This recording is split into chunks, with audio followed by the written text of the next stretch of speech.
Olá, pessoal. Tudo jóia com todos vocês? Esse é um vídeo de perguntas e respostas. E para fazer o nosso conhecimento aumentar, temos aqui o nosso querido amigo Jordelei dos Santos. Tudo jóia contigo, Jordelei? Cada vez melhor. Cada vez melhor.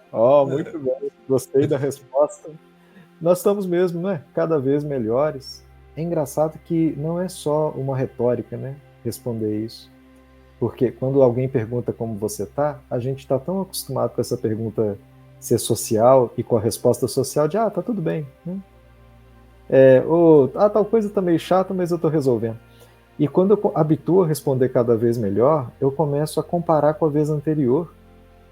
Porque eu não tô falando que tá bem agora, eu tô falando que eu tô cada vez melhor, né?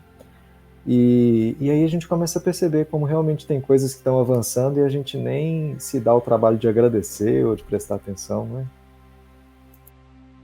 E aumenta a nossa autoconfiança também, né? É dizer, opa, tá tudo bem, eu admiti que tem que melhorar, mas vai ficar melhor, vai ficar melhor. Então tem também essa força por trás da palavra, né? Da gente ter essa análise e essa força por trás da palavra, né? Então, uma das perguntas que tem aqui, da Luciana Antunes Afonso, ela disse assim: em cada casa ou religião, o mentor seria o mesmo? Só muda os nomes ou roupagens? Eu acho que o que ela quer dizer é, se um mentor aparece em mais de uma religião, né? Igual, por exemplo, o Pai João, às vezes aparece no Espiritismo, às vezes aparece na Umbanda, né? Às vezes numa igreja católica ele vai lá e ajuda anônimo, né? Será que o mentor é o mesmo? Muda os nomes, muda as roupagens? Toda a espiritualidade ela trabalha muito com falanges, né? Então tem as falanges, e a gente vê isso em todos os caminhos. Por exemplo, Pretos Velhos tem a falange do Pai João de Aruanda. Não quer dizer que Pai João de Aruanda seja um único, mas vários espíritos que representam aquela falange. A mesma coisa como Jesus, por exemplo. Tem inúmeros espíritos que representam a falange de Jesus, a falange de Maria. Dr. Bezerra de Menezes, por exemplo, ele leva o nome em inúmeras casas e ele presta auxílio em inúmeros lugares. Sabemos que ele pertence à falange da médica do espaço, né? Na falange médica do espaço. Então, ou seja, tudo é representado por uma falange. Muitos espíritos que representam, que têm condições de trabalho de tal envergadura, de semelhante trabalho e energia, e levam o nome daquela entidade. Mas não é dificultoso nem momento que aqueles espíritos possam sim estar em vários lugares. Isso aí dependerá muito do processo evolutivo que ele se encontra. Porque ser um mentor hoje não quer dizer ser um ser ascenso, mas quer dizer um ser muito acima daquilo que nós estamos apresentando hoje, que é o ponto que ele pode ajudar e ajudando ser ajudado. Eu acho que quanto mais elevado o espírito, mais ele tem facilidade para plasmar a forma e mais facilidade ele tem para se conectar com médios diferentes, né? Uhum. Então, acho que isso também vai depender bastante de uma facilidade que ele terá para comunicar com certo público, né? Então, por exemplo, o mesmo espírito pode ter sido um padre católico lá no século XIV e ter sido um escravo no século XIX, né? E depois ter se tornado um preto velho nesse outro contexto. E dependendo de como ele vai se comunicar em certa situação, ele recorrer a essas duas formas, né? Por exemplo. Exato, exato. E veja que qualquer explicação além dessa, nós estaríamos limitando a espiritualidade, né? Tentando deixar ela diante de de um processo limitado que nós aqui temos. Claro que nós sabemos, por exemplo, o Jordelei Portal Paz, Robson Portal Paz. Claro que vai ser só nós. Mas a equipe espiritual do Portal Paz é infinita vezes maior. E muitas vezes poderão se apresentar em muitos lugares. Como, por exemplo, certa vez eu recebi a mensagem, Jorge, o mentor Oikená se manifestou aqui trouxe, inclusive, algumas receitas e tudo, de produtos naturais. A primeira reação minha na época foi dizer, não pode. O Equenaz é um espírito que me acompanha, não pode. Assim. Falta de conhecimento total. Eu terminei de falar aquilo, veio o mentor Equenaz e disse, por que tu acha que não pode? O que te leva a acreditar que eu não posso me comunicar com outra pessoa, em outro lugar, e passar outros ensinamentos? Você não tem privilégio sobre um trabalho. E se serve de explicação, sim, eu me comuniquei. Então ali foi um aprendizado muito grande, sabe, que eu recebi. E aí na hora mesmo, eu parei, ali as pessoas estavam na minha frente, eu parei e pedi desculpa, vocês me desculpem.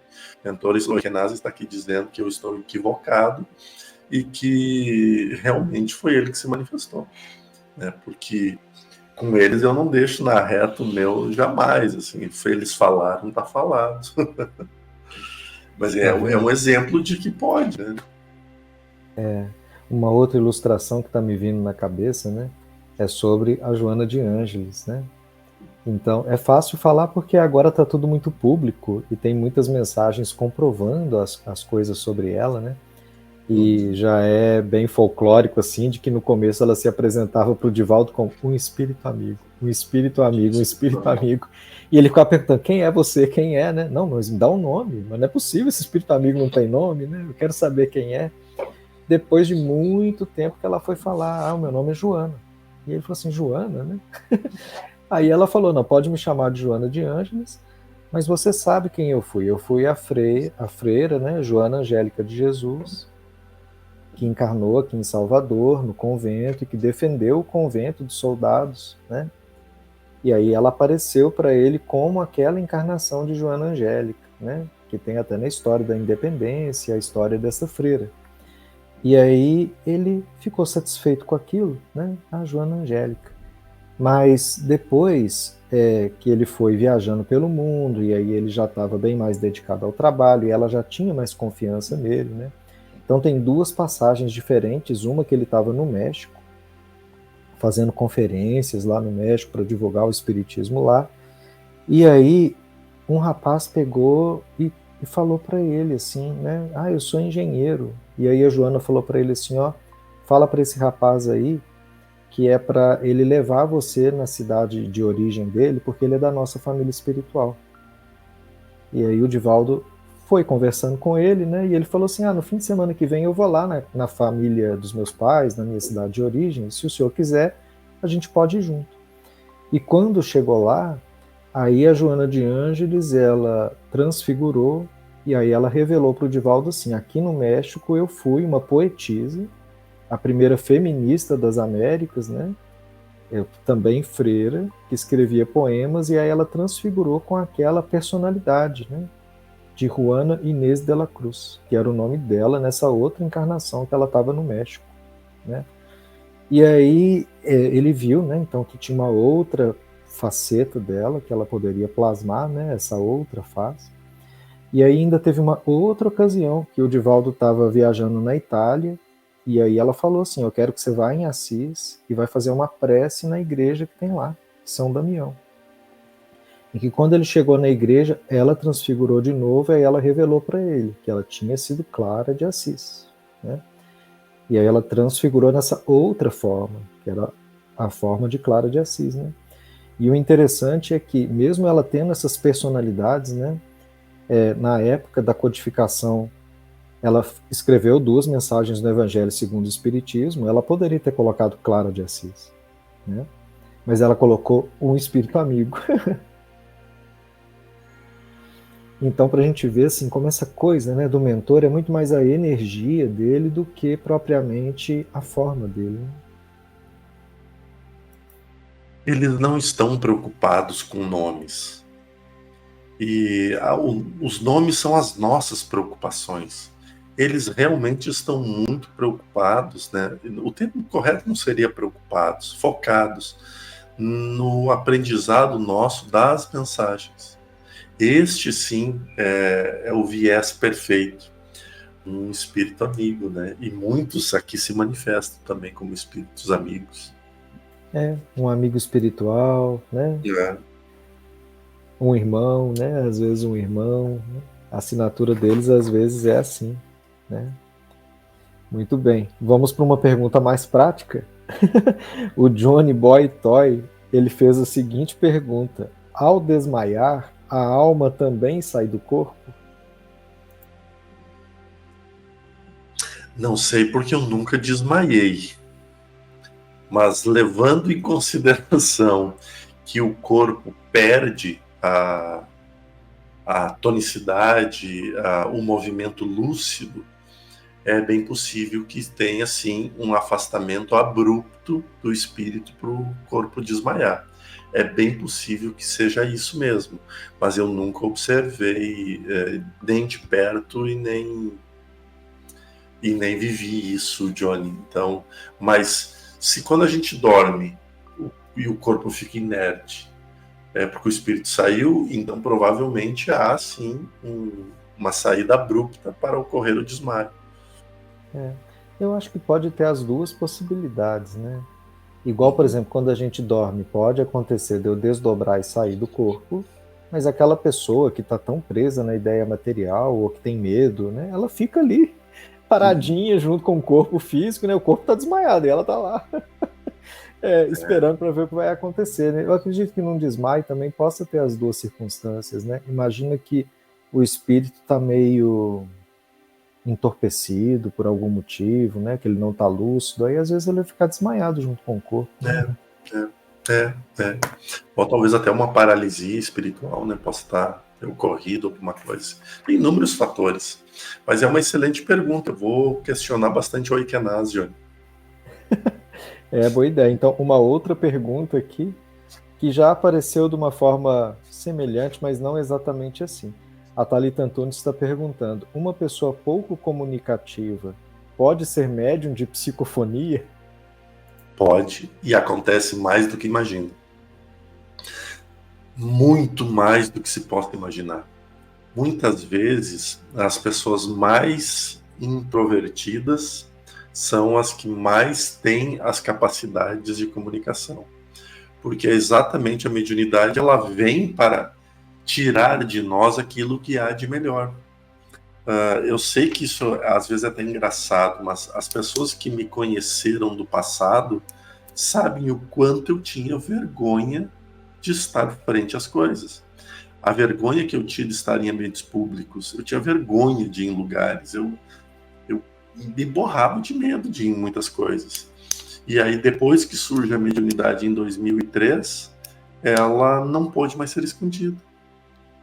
Não foi 2003, foi 2006, 2007 que apareceu a psicofonia.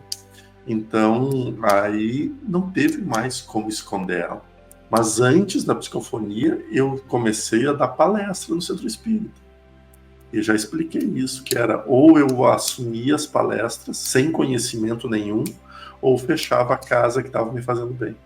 Então eu aceitei fazer palestras sem conhecimento nenhum. E não me arrependo nem um pouco. Isso mudou radicalmente minha vida. Drasticamente. Porque agora eu sou uma pessoa muito mais espontânea. E como diz o Robson, que eu tenho capacidade de conversar com qualquer pessoa em qualquer assunto. E isso veio dessa prática, né? Mas eu era extremamente reservado. É interessante essa pergunta também, porque a princípio, né, como se fosse contra aptidão, né? Se é uma pessoa muito reservada, muito calada, como é que ela vai dar passividade para um espírito que quer sair falando pelos cotovelos, né?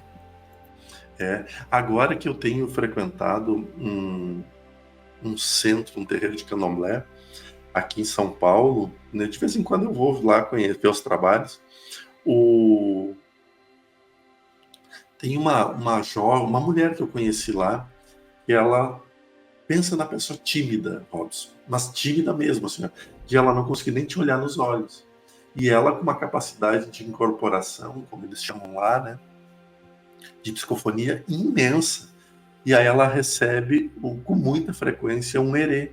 que é a conchinha. A conchinha é o espírito mais travesso que eu já vi. E aí, quando volta, que conta para ela o que ela fez, ela fica com vergonha. Ela diz, eu não acredito que fez isso comigo, né? E ali dá para ver bem a diferença entre um e o outro. São dois espíritos, né? Com Dois dificuldades e aptidões diferentes. É.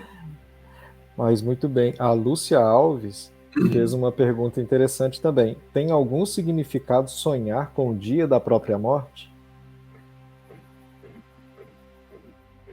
Não tem significado. Eu acho que sonhos é muito uma questão de interpretação, assim, porque pode ser que seja realmente, né, uma premonição, né, uma confirmação de um período, pode ser que seja, que essa possibilidade existe. Muitos relatos de pessoas que sabem o dia, a hora e o local que vão desencarnar, mas existe também um número 1000 vezes maior de espíritos zombeteiros, né, que vêm aprontar com a gente. Para quê? Para que a gente entre em desequilíbrio pelo medo e aí possa baixar as guardas de defesa para que outros perseguidores possam se aproximar. Um processo de obsessão nunca se dá sozinho.